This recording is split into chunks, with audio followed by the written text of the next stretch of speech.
जात पर मबनी मर्दमशुमारी को लेकर बिहार में सियासी बयानबाजी का बाजार गर्म है। वज़ीर आला नीतीश कुमार ने भी इसकी हिमायत की है, जबकि बीजेपी जात की बुनियाद पर मर्दमशुमारी के खिलाफ है। एमआईएम ने इस मुद्दे को उठाया है और मरकजी हुकूमत से जात पर मबनी मर्दमशुमारी कराने की मांग की है। एमआईएम के रियासती सदर अख्तरुल ईमान का कहना है कि इस तरह से हाशिए पर खड़ी आबादी के हुकूक का रास्ता हमवार होगा, साथ ही साथ इनकी तरक्की के लिए भी मुस्बत कदम उठाने में हुकूमत को मदद मिलेगी। हर 10 साल पर सेंसस कराने की एक पुरानी हमारी पार्टी है और मौजूदा वक्त तरक्की के पैमानों को तय करने के लिए और पसमानदा लोगों के और दीगर उसके सियासी, समाजी, मुआशी हालात का जायज़ा लेने के लिए यह सर्वे ज़रूरी है। पिछले दिनों से मुतालबा हो रहा है, सरकार ने कई बार यकीन भी दिलाया कि साहब जाति आधारित जनगणना होगा। आखिर मैं समझता हूं कि हुकूमत इससे मुंह क्यों चौड़ा रही है। इसके माने अगर हुकूमत जाति आधारित जनगणना नहीं करा रही है तो इस शक को कहीं न कहीं से तक़वियत मिलती है कि ये बात दुरुस्त है। हुकूमत को चाहिए कि जाति आधारित जनगणना करे। पूरे देश में जाति आधारित सियासत का चलन हो गया है और तो ऐसे वक्त में जाति आधारित जनगणना ज़रूरी है ताकि मालूम किया जा सके कि किसकी कितनी आबादी है, उसकी समाजी और सियासी हिस्सेदारी क्या है, ताकि मेन स्ट्रीम में सबको लाया जा सके और जो मुनसिफाना तरक्की है और जो समतुल विकास है उसको जाहिर किया जा सके। मध्य प्रदेश में कोरोना रिकवरी रेट 99% से तजावुज करने और पॉजिटिविटी शरह घटकर 0.01% होने के बाद रियासतगीर सतह पर 11वीं और 12वीं की क्लास को आज से शुरू कर दिया गया। महकमे तालीम की जानिब से हालांकि स्कूलों को 50% सलाहियत के साथ खोलने की इजाजत दी गई थी, मगर बारिश का मौसम होने और शहर में मुसलसल बारिश होने के सबब स्कूलों में पहले दिन तलबा की हाजिरी कम रही। वहीं इंतजामिया की जानिब से टीचिंग और नॉन टीचिंग स्टाफ को वैक्सीन लगाना लाजमी करार दिया गया। स्कूलों के जिन स्टाफ को वैक्सीन नहीं लगाई गई थी उनके लिए जिला इंतजामिया की जानिब से वैक्सीन का न सिर्फ खुसूसी इंतजाम किया गया था बल्कि 26 जुलाई से 31 जुलाई तक खुसूसी मुहिम चलाई गई है। राजधानी भोपाल में कलेक्टर अविनाश ने मुख्तलिफ स्कूलों में जाकर तलबा और असातिज़ा से मुलाकात की और स्कूल खोले जाने पर अपने इत्मीनान का इजहार कुछ इस अंदाज में किया। सबसे ज़्यादा हर्ष की बात यह है कि बच्चों में बहुत ज़्यादा उत्साह है स्कूल आने को लेकर के। इसमें शिक्षा विभाग की जो भी गाइडलाइंस हैं उन सभी का पालन सुनिश्चित करते हुए ही हम लोगों ने इंस्टीट्यूशंस को खुलने की अनुमति जारी की है और ये हर्ष का विषय है कि सभी इंस्टीट्यूशंस ने इसको बहुत सीरियसली लिया है। अभी जैसा आप सब लोगों के साथ भी हम लोगों ने कक्षाओं में जाके देखा, सभी बच्चे मास्क भी लगाए हुए हैं, सोशल डिस्टेंसिंग के साथ बैठे हुए हैं।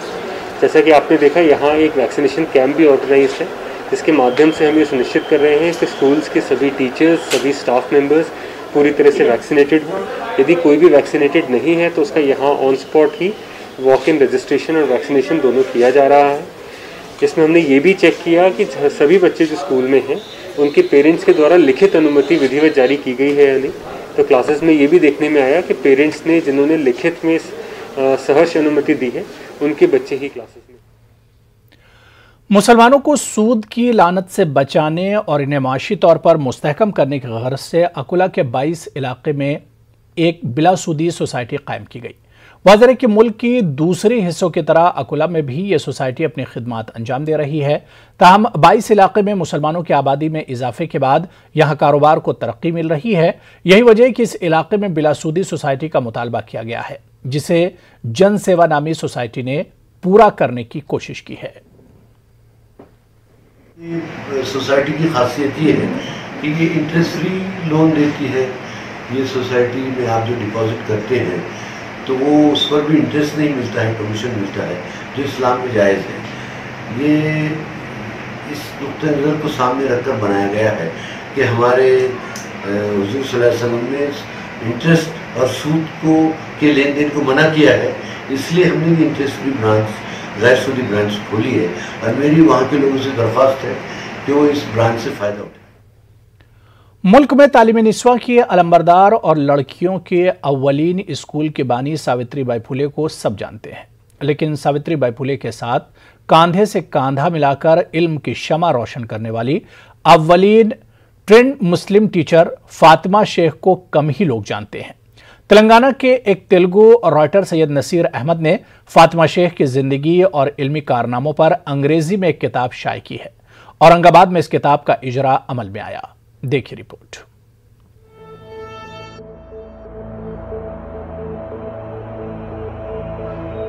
अठारहवीं सदी में हमारे मुल्क में तालीम निस्वा का तसव्वुर मुहाल था। लड़कियों की तालीम को गुनाह तसव्वुर किया जाता था और ऐसे हालात में मुसल्लह कौम और समाजी जुहदकार ज्योतिबा फुले ने उनकी अहलिया सावित्री बाई को जेवर तालीम से आरास्ता करके इन फरसूदा रिवायात की अमली तौर पर मुखालिफत कर डाली और फिर एक चिराग से कई चिराग रोशन होते चले गए। लेकिन उस दौर में ये सब कुछ इतना आसान हरगिज नहीं था। सावित्रीबाई का समाजी बाइकॉट और नान नुफ्का बंद हो गया। इन हालात में उस्मान शेख और उनकी बहन फातिमा शेख फुले खानदान के हमदर्द के रूप में सामने आए। फातिमा शेख ने सावित्रीबाई फुले से तालीम हासिल की और फिर जिंदगी भर उनके साथ इस जुहद मुसलसल में शामिल रही।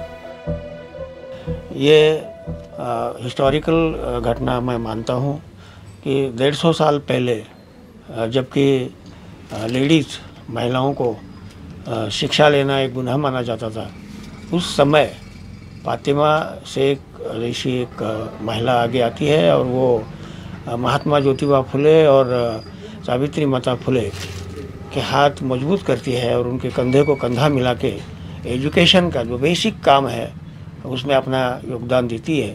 नासिर साहब का इतना बड़ा कंट्रीब्यूशन रहा है, हालांकि ये तेलुगु से वाकिफ़ है, फिर भी ये अपने इंग्लिश, हिंदी और उर्दू में ये बातें रखते हैं और आज तमाम हिंदुस्तान के भाषाओं में इस किताब का ट्रांसलेट हो रहा है। इसलिए मैं सभी को ये चाहूँगा कि ये किताब जो फातिमा का जो योगदान है वो हमारे मुस्लिम समाज में आना ज़रूरी है। तारीख के जानकारों के मुताबिक 1 जनवरी सन 1848 में महाराष्ट्र के पुणे शहर में लड़कियों के अवलीन स्कूल की जब बुनियाद रखी गई तो उस वक्त स्कूल की बानी सावित्रीबाई फुले के साथ शाना बशाना काम करने वाली खातून टीचर की हैसियत से फातिमा शेख उनके हमरा मौजूद थी। फातिमा शेख ने तालीमी निस्वा के साथ बेवाओं के निकाह, उनकी बाज़ाबातकारी और ख़वातीन के हुकूक के अलावा अदम मसावात के खिलाफ भी अमली इक़दाम किए। फातिमा शेख पर अंग्रेजी में किताब शाये हो गई, लेकिन इसे अलमिया ही कहा जाएगा कि उर्दू और दीगर जबानों में फातिमा शेख पर कोई काम नहीं किया गया। उस्मान शेख ने स्कूल शुरू करने के लिए अपना घर दिया, मकान दिया रहने के लिए, और उससे पहले महात्मा ज्योतिबा फुले को स्कूल से छुड़ा दिया गया था। तो मुंशी गफ्फार बेग ने दोबारा उनको उनके वालिद से कहकर स्कूल में दाखिल करवाया। तो मैं जो समाजी तहरीकें हैं महात्मा फुले के नाम पर चला जाती है मुल्क के अंदर, मैं उनसे कहूँगा कि जहाँ भी आप नाम ले सावित्रीबाई फुले का और महात्मा ज्योतिबा फुले का, तो वहाँ इन दोनों बहन को ज़रूर याद करें। औरंगाबाद में किताब की इजराई तकरीब में शुरका ने किताब के मुसन्निफ की काविशों की बेहसताइश की और इस बात पर भी जोर दिया कि मुसल्लह कौम फातिमा शेख के कारनामों को उजागर करने के लिए रिसर्च स्कॉलर्स को बीड़ा उठाना चाहिए। ये हमारा अलमिया ही है कि हम अपने हकीकी हीरोज को फरामोश कर देते हैं, जबकि उनके कारनामे सुनहरी लफ्जों में तहरीर किए जा सकते हैं। न्यूज़ 18 उर्दू के लिए औरंगाबाद से अजहरुद्दीन की रिपोर्ट। चलिए यहाँ पर रुकेंगे छोटे से ब्रेक के लिए।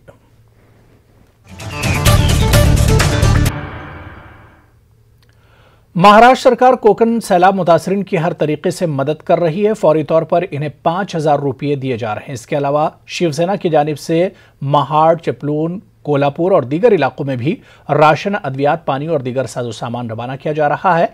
इस तरह का इजहार ख्याल महाराष्ट्र के काबीना वजीर बराए शहरी और अवामी तरक्कियाती उमूर और थाने जिले के वजीर निगरां एकनाथ शिंदे ने किया।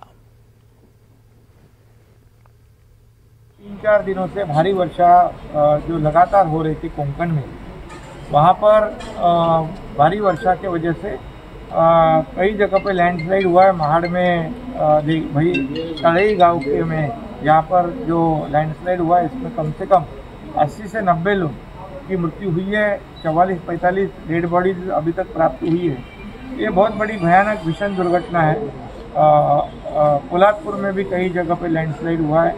कोंकण में भी, पाटन में भी कई जगह इस बार लैंडस्लाइड होने की वजह से काफ़ी लोगों की डेथ हुई है।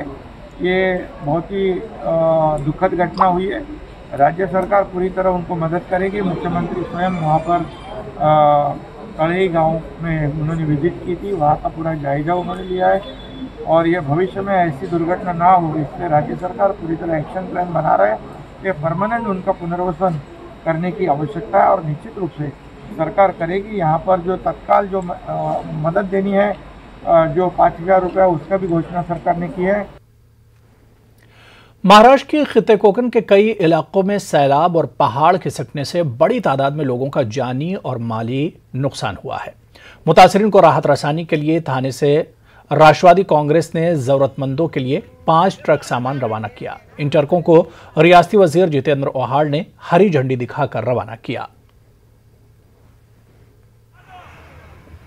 के हक में उतरी है। बिस्किट, किरल की बाटलें, पानी की बोतल, ऐसे तरीके जो लगेगा घर में जो काम की चीज़ है वो सब हम यहाँ से भेजे। हमारे 25 कार्यकर्ता इस ट्रक में जा रहे हैं। उधर हमने उन एरिया जो है वहाँ का जो इलाका है उसके जो लोग हैं उनसे बात कर लिए, तो बराबर जिस ट्रक में जो बैठा जिसको कहा गया वो वहाँ पे पहुँचेगा। यानी जो ज़रूरतमंद है। कोकण में शदीद बारिश, सख्त तूफान और सैलाब से मुतासिरीन हर तरह के रिलीफ के मोहताज हैं। बिला तफरीक मजहब व मिल्लत इंसानियत के तहफ़्फ़ुज़ व बका के लिए मुतासिरीन की राहत के लिए फौरी मदद की जाए। इसी मकसद के पेश नज़र जमीयत अहले हदीस मालेगांव और महाराष्ट्र ने फौरी तौर पर राशन किट भेजने का फैसला किया है। मालेगांव और महाराष्ट्र के तवस्सुस से, जुमला इकाइयों की तवस्सुस से और अहले खैर के हज़रात के ताउन से कोकण में आए हुए सैलाबी खित्तों में अल्हम्दुलिल्लाह रब्बिल आलमीन मुकम्मल जद्दोजहद करते हुए 12 घंटा की कलील मुद्दत में 500 ज़रूरी अशिया की किट अल्हम्दुलिल्लाह कोकण के लिए रवाना हुई थी और बिफज़्लिही ताला अभी तक पहुँच चुकी है और ज़रूरतमंदों में तकसीम की जा रही है। महाराष्ट्र के दीगर इलाकों की तरह अमरावती जिले में बारिश का कहर जारी है। कई गांव में बारिश का पानी भर जाने से लोग बेघर हो चुके हैं, तो कई गांवों का राब्ता मुनक़ते हो चुका है। लोगों को काफी परेशानी का सामना करना पड़ रहा है। ऐसे में आज अमरावती के रुकन पार्लियामेंट नवनीत राणा ने बारिश से मुतासिर गाँव का दौरा किया और वज़ीर आला उद्धव ठाकरे से अमरावती जिले के सैलाबज़दा इलाकों को मदद फराहम करने की अपील की।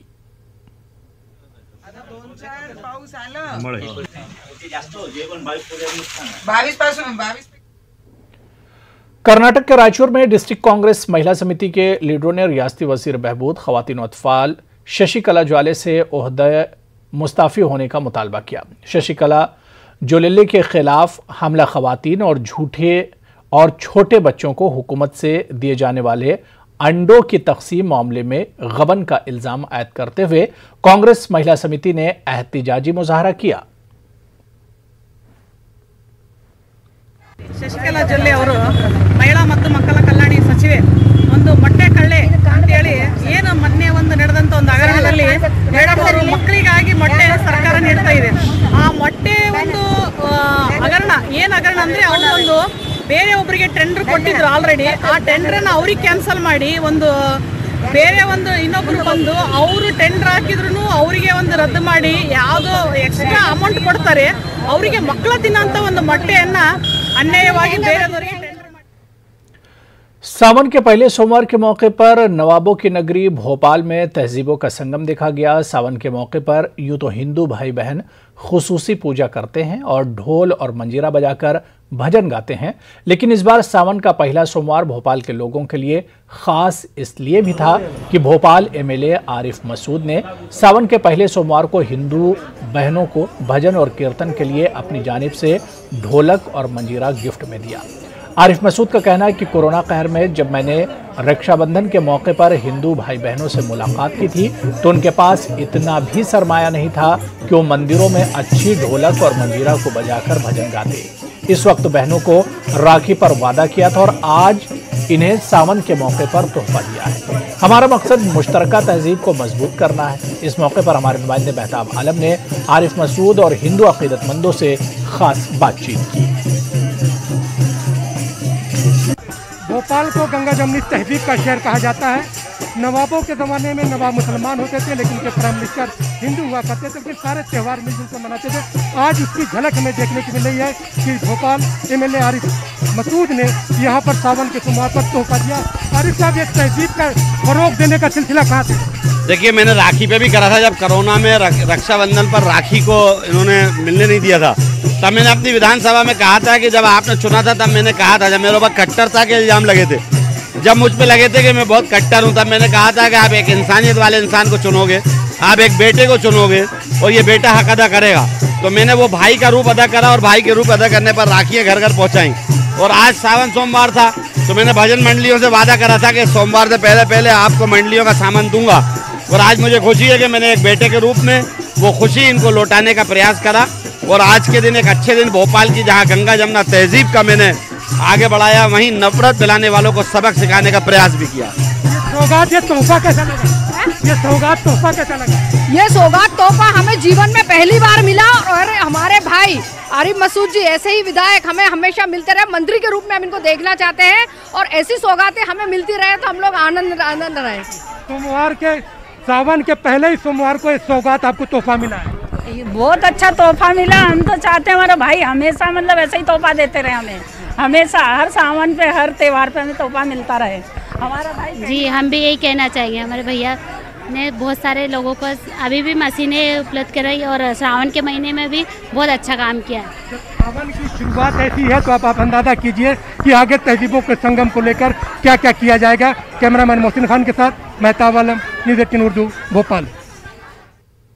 महाराष्ट्र के ऐवत महल जिले के पोस्ट में इम्तियाज नामी नौजवान का कत्ल कर दिया गया। वाशम रोड पर होटल जमजम के सामने मोटरसाइकिल पर सवार 2 नौजवानों ने इम्तियाज को गोली मारकर हलाक कर दिया।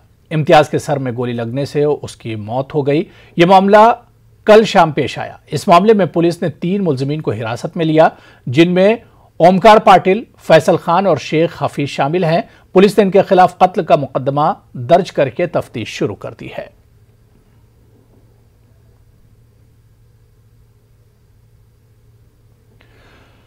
मौलाना आजाद नेशनल उर्दू यूनिवर्सिटी के नए वाइस चांसलर सैयद ऐनुल हसन ने न्यूज़ 18 से बात करते हुए कहा कि मानू में उनकी कोशिश नई पेशरफ्त की होगी। उन्होंने कहा कि किसी वाइस चांसलर से बात हुई है, अब उनकी तवज्जो लॉ फैकल्टी और कानून से जुड़े कोर्सेज पर ज्यादा होगी। साथ ही उन्होंने अपनी जिम्मेदारी बेहतर तरीके से अदा करने की बात कही। मौलाना आज़ाद नेशनल उर्दू यूनिवर्सिटी के नए वाइस चांसलर सैयद ऐनुल हसन साहब हमारे साथ मौजूद हैं। सर, बहुत बहुत मुबारक हो, ये बड़ी जिम्मेदारी मिली है। बिस्मिल्लाहिर्रहमानिर्रहीम। यकीनन एक ज़िम्मेदारी है और अपनी कोशिश यही होगी कि इस ज़िम्मेदारी को बखूबी निभाऊं और यूनिवर्सिटी का जो विज़न है उसको सामने रखकर काम करूं।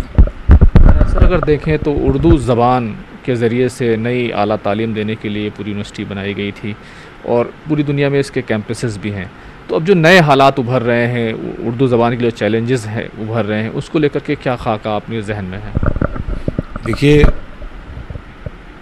इस दरगाह से बहुत सारे लोग वाबस्ता हैं,